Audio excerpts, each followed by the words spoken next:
अवसर पर पूरे आर्य जगत को, पूरी दुनिया के आर्य जगत को अपना मार्गदर्शन प्रस्तुत करें। एक बार खड़े होकर उनका अभिनंदन एक बार कर दीजिए, जोरदार तालियां। भारत माता की, भारत माता की, भारत माता की। महर्षि दयानंद की, महर्षि दयानंद की, भारत माता की। माननीय प्रधानमंत्री महोदय जी।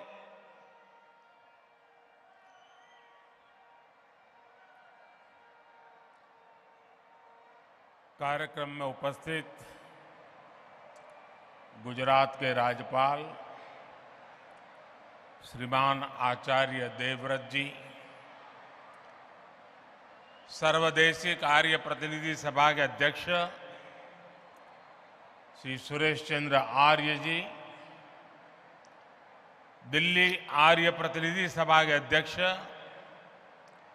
श्री धर्मपाल आर्य जी, श्री विनय आर्य जी, मंत्रिमंडल के मेरे साथी जी किशन रेड्डी जी, मीनाक्षी लेखी जी, अर्जुन राम मेघवाल जी, सभी प्रतिनिधिगण, उपस्थित भाई और बहनों, महर्षि दयानंद जी की 200वीं जन्म जयंती का यह अवसर ऐतिहासिक है और भविष्य के इतिहास को निर्मित करने का अवसर भी है।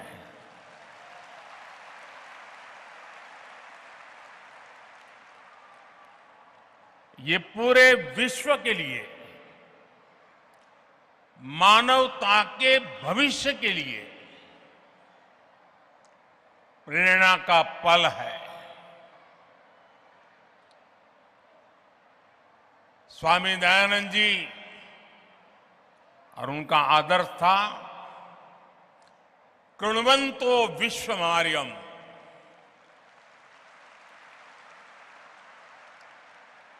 अर्थात हम पूरे विश्व को श्रेष्ठ बनाएं, हम पूरे विश्व में श्रेष्ठ विचारों का, मानवीय आदर्शों का संचार करें। इसलिए 21वीं सदी में आज जब विश्व अनेक विवादों में फंसा है, हिंसा और अस्थिरता में घिरा हुआ है, तब महर्षि दयानंद सरस्वती जी का दिखाया मार्ग करोड़ों लोगों में आशा का संचार करता है।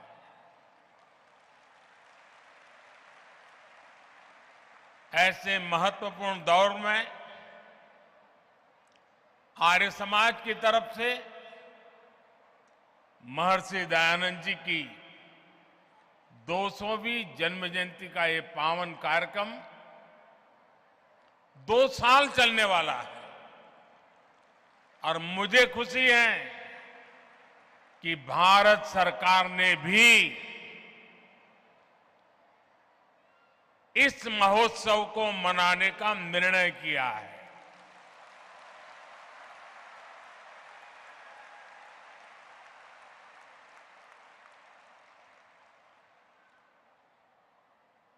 मानवता के कल्याण के लिए ये जो अविरत साधना चली है, एक यज्ञ चला है। अब से कुछ देर पहले मुझे भी आहुति डालने का सौभाग्य मिला है।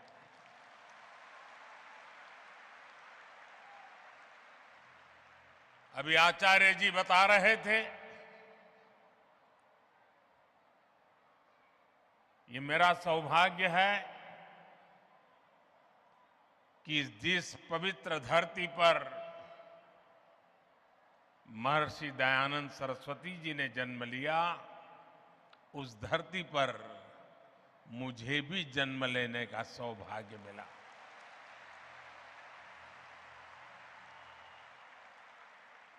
उस मिट्टी के से मिले संस्कार, उस मिट्टी से मिली प्रेरणा आज मुझे भी महर्षि दयानंद सरस्वती के आदर्शों के प्रति आकर्षित करती रहती है। मैं स्वामी दयानंद जी के चरणों में श्रद्धापूर्वक नमन करता हूं और आप सभी को हृदय से अनेक अनेक शुभकामनाएं देता हूं।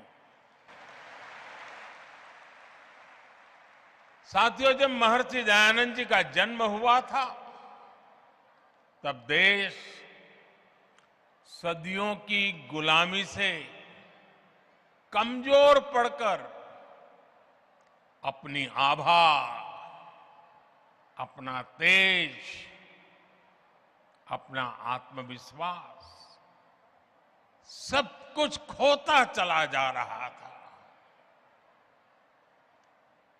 प्रतिपल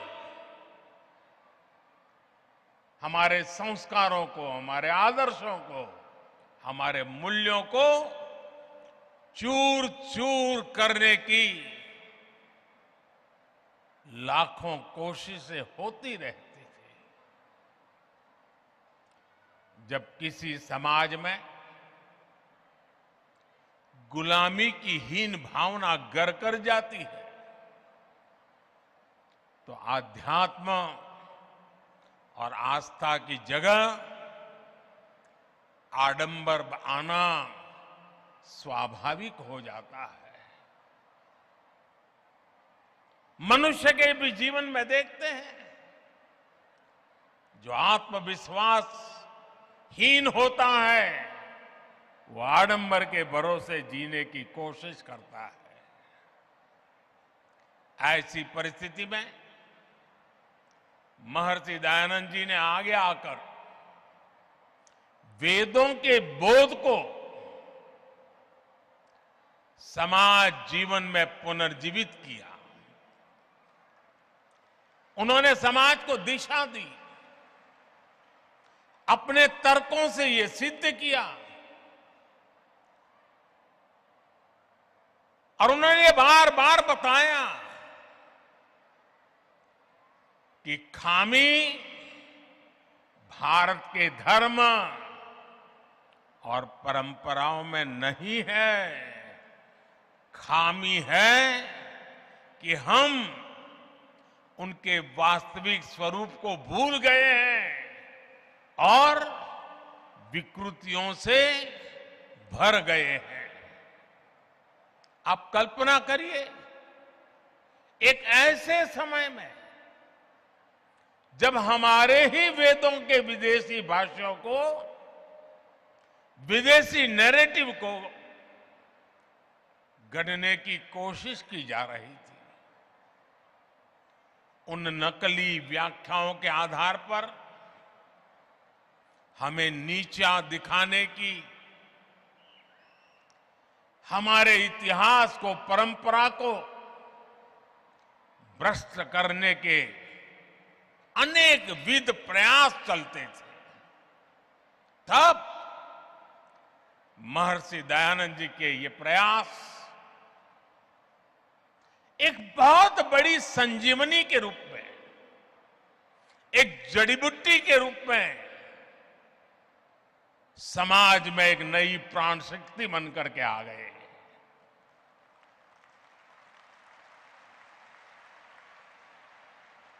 महर्षि जी ने सामाजिक भेदभाव, ऊंच नीच, छुआछूत ऐसी समाज में घर कर गई अनेक विकृतियां, अनेक बुराइयों के खिलाफ एक सशक्त अभियान चलाया। आप कल्पना कीजिए,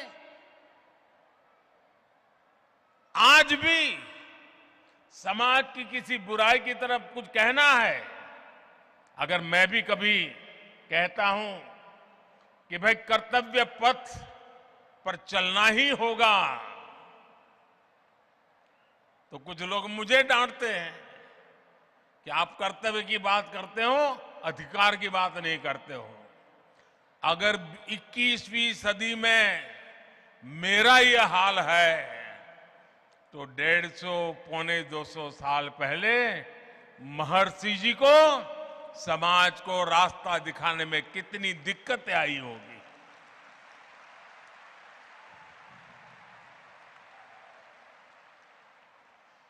जिन बुराइयों का ठीकरा धर्म के ऊपर फोड़ा जाता था, स्वामी जी ने उन्हें धर्म के ही प्रकाश से दूर किया।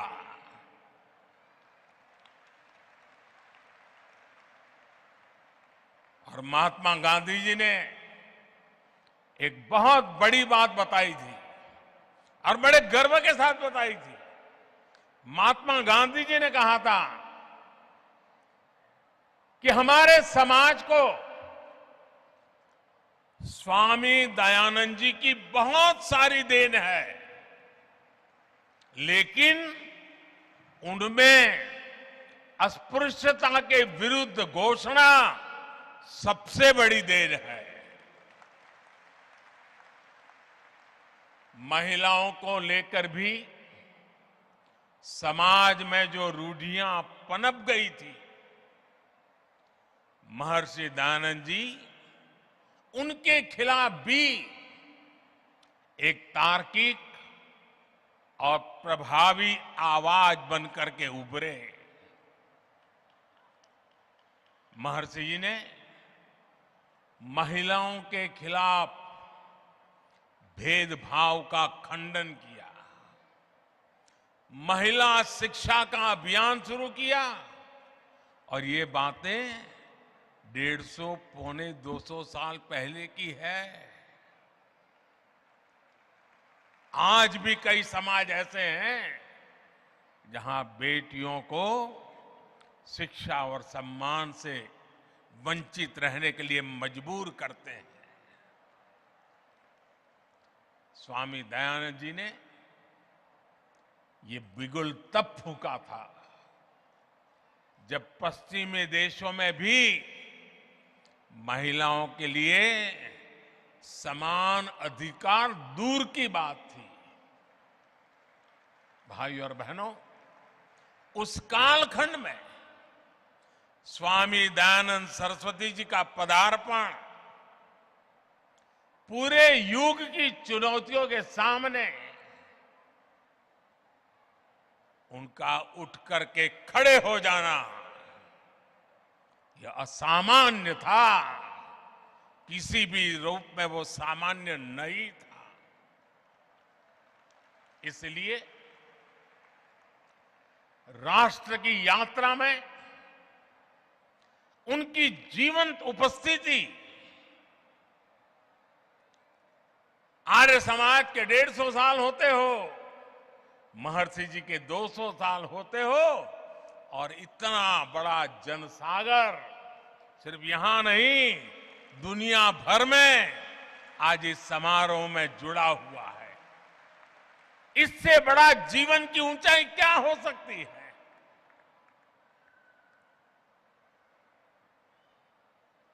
जीवन जिस प्रकार से दौड़ रहा है, मृत्यु के 10 साल के बाद भी जिंदा रहना असंभव होता है। 200 साल के बावजूद भी आज महर्षि जी हमारे बीच में हैं।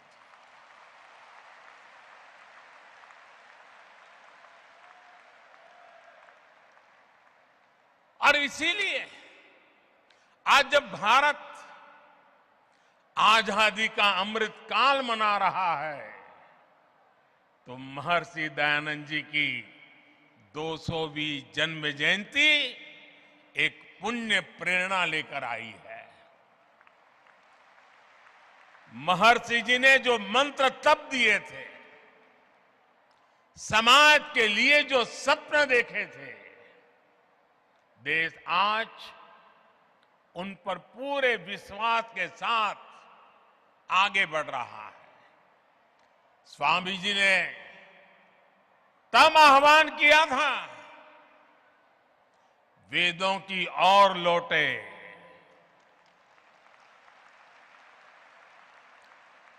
आज देश अत्यंत स्वाभिमान के साथ अपनी विरासत पर गर्व का आह्वान कर रहा है। आज देश पूरे आत्मविश्वास के साथ कह रहा है कि हम देश में आधुनिकता लाने के साथ ही अपनी परंपराओं को भी समृद्ध करेंगे।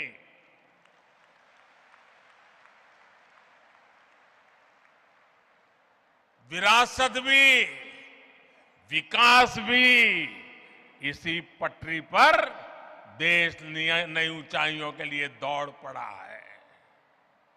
साथियों, आमतौर पर दुनिया में जब धर्म की बात होती है तो उसका दायरा केवल पूजा पाठ, आस्था और उपासना, उसकी रीत रस्म, उसकी पद्धतियां, उसी तक सीमित माना जाता है। लेकिन भारत के संदर्भ में धर्म के अर्थ और निहितार्थ एकदम अलग है। वेदों ने धर्म को एक संपूर्ण जीवन पद्धति के रूप में परिभाषित किया है। हमारे यहां धर्म का पहला अर्थ कर्तव्य समझा जाता है। पितृधर्म, मातृधर्म, पुत्र धर्म, देश धर्म, काल धर्म, ये हमारी कल्पना है। इसलिए हमारे संतों और ऋषियों की भूमिका भी केवल पूजा और उपासना तक सीमित नहीं रही। उन्होंने राष्ट्र और समाज के हर आयाम की जिम्मेदारी संभाली, होलिस्टिक अप्रोच लिया, इंक्लूसिव अप्रोच लिया, इंटीग्रेटेड अप्रोच लिया। हमारे यहां भाषा और व्याकरण के क्षेत्रों को पाणिनि जैसे ऋषियों ने समृद्ध किया।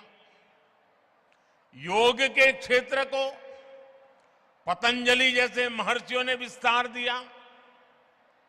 आप दर्शन में, फिलॉसफी में जाएंगे तो पाएंगे कि कपिल जैसे आचार्यों ने बौद्धिकता को नई प्रेरणा दी। नीति और राजनीति में महात्मा विदुर से लेकर के भर्तृहरि और आचार्य चाणक्य तक कई ऋषि भारत के विचारों को परिभाषित करते रहे हैं। हम गणित की बात करेंगे तो भी भारत का नेतृत्व आर्यभट्ट, ब्रह्मगुप्त और भास्कर जैसे महान गणितज्ञों ने किया। उनकी प्रतिष्ठा एक ऋषि से जरा भी कम नहीं थी। विज्ञान के क्षेत्र में तो कणाद और बरामीर जैसे लेकर के चरक और सुश्रुत तक अनगिनत नाम है।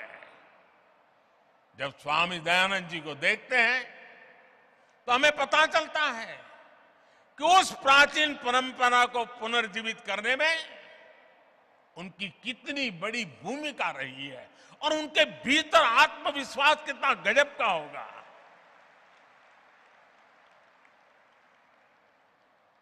भाइयों और बहनों, स्वामी दयानंद सरस्वती जी ने अपने जीवन में केवल एक मार्ग ही नहीं बनाया, बल्कि उन्होंने अनेक अलग अलग संस्थागत व्यवस्थाओं का भी सृजन किया। और मैं कहूंगा कि ऋषि जी अपने जीवन काल में क्रांतिकारी विचारों को लेकर के चले, उसको जिए, लोगों को जीने के लिए प्रेरित किया, लेकिन उन्होंने हर विचार को व्यवस्था के साथ जोड़ा, इंस्टीट्यूशनलाइज किया और संस्थानों को जन्म दिया। ये संस्थाएं दशकों से अलग अलग क्षेत्रों में कई बड़े सकारात्मक काम कर रही है। परोपकारिणी सभा की स्थापना तो महर्षि जी ने खुद ने की थी। ये संस्था आज भी प्रकाशन और गुरुकुलों के माध्यम से वैदिक परंपरा को आगे बढ़ा रही है। कुरुक्षेत्र गुरुकुल हो, स्वामी श्रद्धानंद ट्रस्ट हो, यंग महर्षि दयानंद सरस्वती ट्रस्ट हो, इन संस्थानों ने राष्ट्र के लिए समर्पित कितने ही युवाओं को गढ़ा है। इसी तरह स्वामी दयानंद जी से प्रेरित विभिन्न संस्थाएं गरीब बच्चों की सेवा के लिए, उनके भविष्य के लिए सेवा भाव से काम कर रही है। और ये हमारे संस्कार है, हमारी परंपरा है। मुझे याद है, अभी जब हम टीवी पर तुर्की के भूकंप के दृश्य देखते हैं तो बेचैन हो जाते हैं, पीड़ा होती है।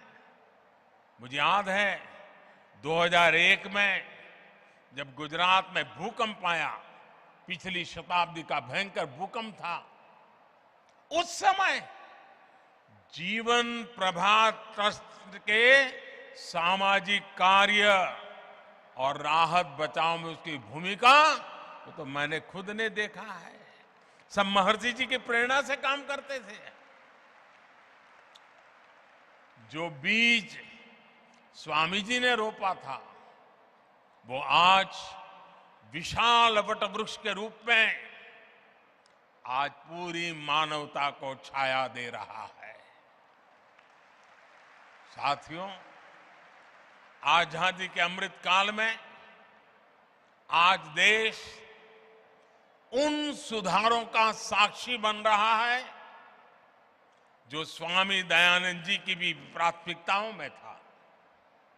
आज हम देश में बिना भेदभाव के नीतियों और प्रयासों को आगे बढ़ते देख रहे हैं। जो गरीब है, जो पिछड़ा और वंचित है, उसकी सेवा आज देश के लिए सबसे पहला यज्ञ है। वंचितों को वरीयता, इस मंत्र को लेकर हर गरीब के लिए मकान,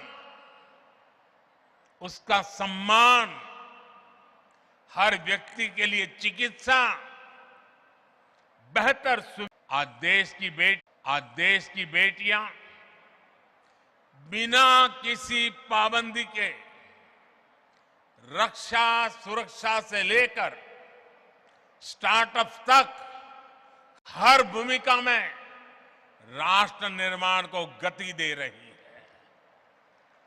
अब बेटियां सियाचिन में तैनात हो रही हैं और फाइटर प्लेन राफेल भी उड़ा रही है। हमारी सरकार ने सैनिक स्कूलों में बेटियों के एडमिशन, उस पर जो पाबंदी थी उसे भी हटा दिया। स्वामी दयानंद जी ने आधुनिक शिक्षा के साथ साथ गुरुकुलों के जरिए भारतीय परिवेश में ढली शिक्षा व्यवस्था की भी वकालत की थी। नई राष्ट्रीय शिक्षा नीति के जरिए देश ने अब इसकी भी बुनियाद मजबूत की है। साथियों, स्वामी दयानंद जी ने हमें जीवन जीने का एक और मंत्र दिया था। स्वामी जी ने बहुत ही सरल शब्दों में उन्होंने बताया था, आखिर परिपक्व कौन होता है? आप किसको परिपक्व कहेंगे? स्वामी जी का कहना था, और बहुत ही मार्मिक है, महर्षि जी ने कहा था, जो व्यक्ति सबसे कम ग्रहण करता है और सबसे अधिक योगदान देता है, वही परिपक्व है।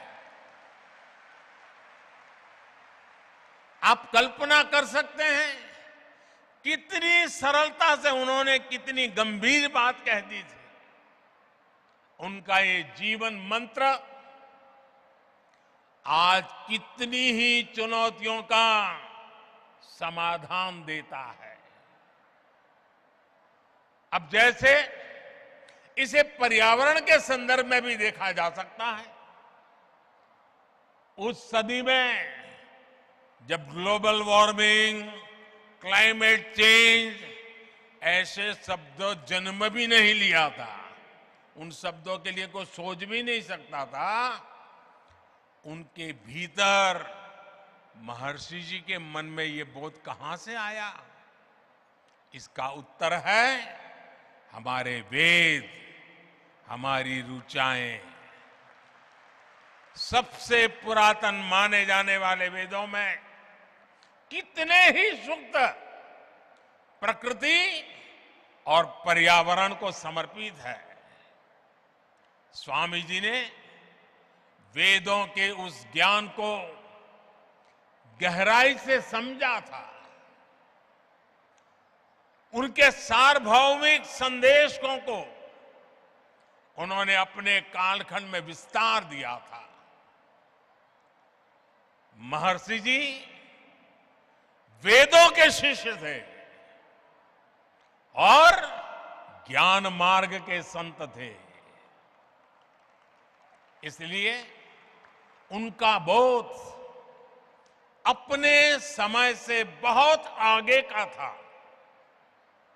भाई और बहनों, आज दुनिया जब सस्टेनेबल डेवलपमेंट की बात कर रही है, तो महर्षि जी का दिखाया मार्ग भारत के प्राचीन जीवन दर्शन को विश्व के सामने रखता है, समाधान का रास्ता प्रस्तुत करता है। पर्यावरण के क्षेत्र में भारत आज विश्व के लिए एक पथ प्रदर्शक की भूमिका निभा रहा है। हमने प्रकृति से समन्वय के इसी विजन के आधार पर global mission life, LIFE, life, और उसका मतलब है लाइफस्टाइल फॉर एनवायरमेंट। ये लाइफस्टाइल फॉर एनवायरमेंट एक लाइफ मिशन की शुरुआत भी की है। हमारे लिए गर्व की बात है कि इस महत्वपूर्ण दौर में दुनिया के देशों ने G20 की अध्यक्षता की जिम्मेदारी भी भारत को सौंपी है। हम पर्यावरण को G20 के विशेष एजेंडे के रूप में आगे बढ़ा रहे हैं। देश के इन महत्वपूर्ण अभियानों में आर्य समाज एक महत्वपूर्ण भूमिका निभा सकता है। आप हमारे प्राचीन दर्शन के साथ आधुनिक परिप्रेक्ष्यों और कर्तव्यों से जन जन को जोड़ने की जिम्मेदारी आसानी से उठा सकते हैं। इस समय देश, और जैसा आचार्य जी ने वर्णन किया और आचार्य जी तो उसके लिए बड़े समर्पित हैं। प्राकृतिक खेती से जुड़ा व्यापक अभियान हमें गांव-गांव पहुंचाना है। प्राकृतिक खेती, गौ आधारित खेती, हमें इसे फिर से गांव-गांव में लेकर जाना है। मैं चाहूंगा कि आर्य समाज के यज्ञों में एक आहुति इस संकल्प के लिए भी डाली जाए। ऐसा ही एक और वैश्विक आह्वान भारत ने मिलेट्स, मोटे अनाज, बाजरा, ज्वार वगैरह जिससे हम परिचित हैं, और मिलेट्स को अभी हमने एक वैश्विक पहचान बनाने के लिए और अब पूरे देश के हर मिलेट्स की एक पहचान बनाने के लिए अब उसके लिए एक नया नामकरण किया है। हमने कहा है मिलेट्स को श्री अन्न।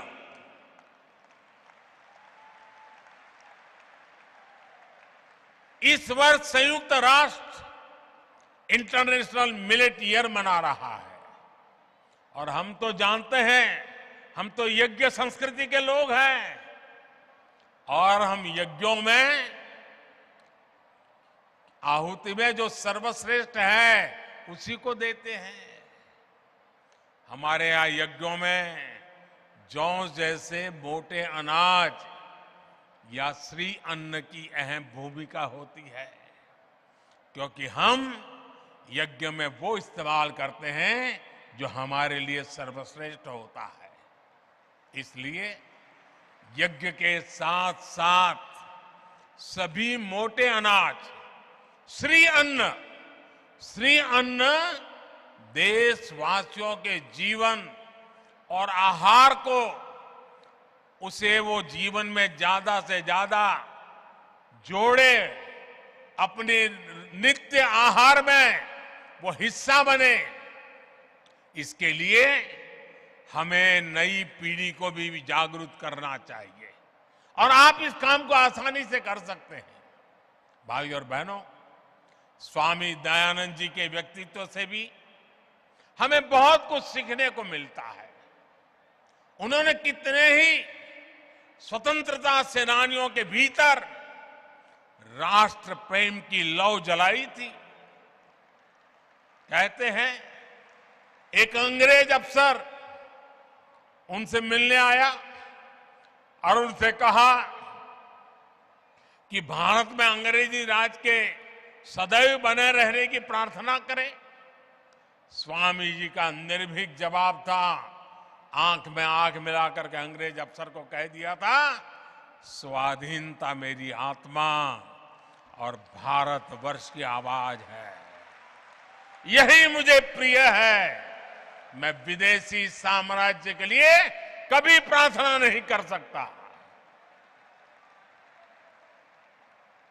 अनगिनत महापुरुष लोकमान्य तिलक, नेताजी सुभाष चंद्र बोस, वीर सावरकर, लाला लाजपत राय, लाला हरदयाल, श्यामजी कृष्ण वर्मा, चंद्रशेखर आजाद, राम प्रसाद बिस्मिल, लाखों लाख स्वातंत्र सेनानी और क्रांतिकारी महर्षि जी से प्रेरित थे।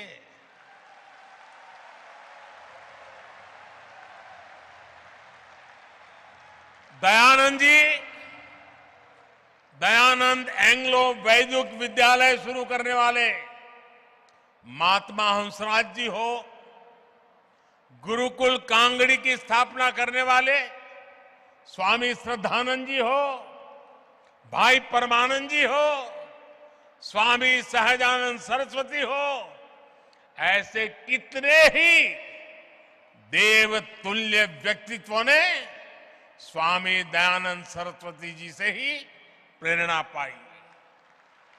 आर्य समाज के पास महर्षि दयानंद जी की उन सभी प्रेरणाओं की विरासत है। आपको वो सामर्थ्य विरासत में मिला हुआ है और इसलिए देश को भी आप सभी से बहुत अपेक्षाएं हैं। आर्य समाज के एक एक आर्य वीर से अपेक्षा है। मुझे विश्वास है आर्य समाज राष्ट्र और समाज के प्रति इन कर्तव्य यज्ञों को आयोजित करता रहेगा। यज्ञ का प्रकाश मानवता के लिए प्रसारित करता रहेगा। अगले वर्ष आर्य समाज की स्थापना का 150वां वर्ष भी आरंभ होने जा रहा है।